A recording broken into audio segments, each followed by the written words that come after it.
Oh, and another thing, I'm not letting no transformer tell me I'm a cis woman. No, I'm a woman, cis. Yeah, let's get that straight. I'm so tired, yeah. I'm so tired. I'm really tired.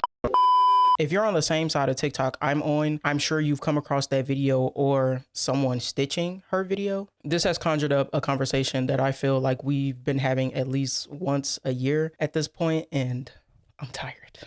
Hello, my name is Keishay, aka Shay, aka Shake and Bake, and welcome back to my channel. Today I wanted to add my 2 cents on the don't call me cis conversation. As a cis woman who does not present myself in the most feminine way, and I naturally have a deeper voice than most cis women I know, I have been misgendered a lot in my life, especially as a kid. And before you fix your fingers to comment, well, maybe you should try to dress more feminine, I'm gonna stop you right there. I got misgendered when I looked like this, and I will continue to be misgendered now that I have come into my own personal identity. But that's simply not the point of this video. I'm okay with the way I present as a person, but I was making this video to say that is not trans people's fault. I hate the blame and disrespect hurled at trans people, more specifically trans women, in these conversations about labels and identity. The creator in this video is named Nikita Latoya, I think, and I am not familiar with her content, so this isn't just solely about her. Her video is just what kind of brought me to finally even talk about this. But for this to be my first impression of her, I will gladly be happy to not see any of her content ever again. Truly, no shade. I really wish people like her,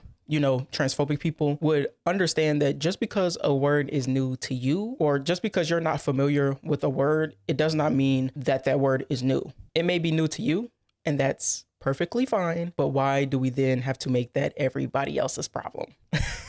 Cis is a descriptor, an adjective, if you will. It is not a derogatory term, just like trans is a descriptor. These women prefer the term real, like saying that they're not cis women, they're real women, but that's just it. What even is a real woman? The answers that these women give to that question will let you know how conditional real womanhood is to them. These definitions often exclude infertile women, women who have had to have mastectomies due to different illnesses like breast cancer, women who have had to have a hysterectomy for whatever reason, and intersex people. If cis women can look past all of the arbitrary things, then we will be able to come together on the shared experience of womanhood that is patriarchal oppression that we all face. Transphobia is harmful to all women under patriarchy, and the more we dissect that, the better off we'll be as a community. It was just announced that trans athletes have been banned from participating in women's events at the Olympics, and little do the women who are supporting this know that this will affect them as well, because how will they determine if you're cis? According to the International Olympic Committee, in an article from NPR, they will subject athletes to a one-time genetic test that involves swabbing a person's cheek or drawing blood to look for the presence of the SRY gene, which stands for sex determining region Y. Now, these tests are faulty. It stated in the same article that a male lab tech handling the results could contaminate the sample, leading to a false positive. And just because a woman tests positive for the SRY gene doesn't mean that she benefits from the hormones it produces. They claim that there will be exceptions, but there are no specifications on how those exceptions will be handled. So in my opinion, and in the larger opinion, is that this testing will have larger implications on athletes altogether. From the cost of these tests to the fear of a false positive occurring, this may scare a lot of athletes away from competing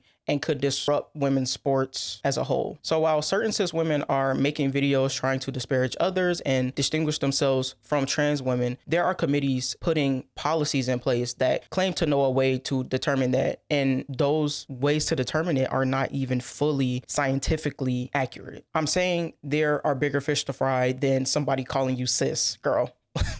Please. The obsession with disrespecting trans women who simply just want the right to exist will never sit right with me. All the things we use to identify ourselves in society are socialized, meaning we are born blank slates. And depending on the environment you were raised in, there will be a different result on who you become. I can't imagine who I would be if I grew up in a conservative household with a homophobic mother and a family that disrespected me simply for being a lesbian. I would probably be just as ignorant and self-hating as a lot of people in my community who cling to these simple-minded concepts of identity. I want people to educate themselves and be more conscious of the things that they put out into the world, because your little TikTok can have greater implications in the grand scheme of things. I am especially talking to Black women. I am a Black woman, because we're already at the bottom when it comes to oppressed groups. So to punch down on trans women and not see how reductive it is to our own liberation really grinds my gears. It really irritates me. Be better, be more open, and like Deontay Cal says, do the knowledge, my nigga.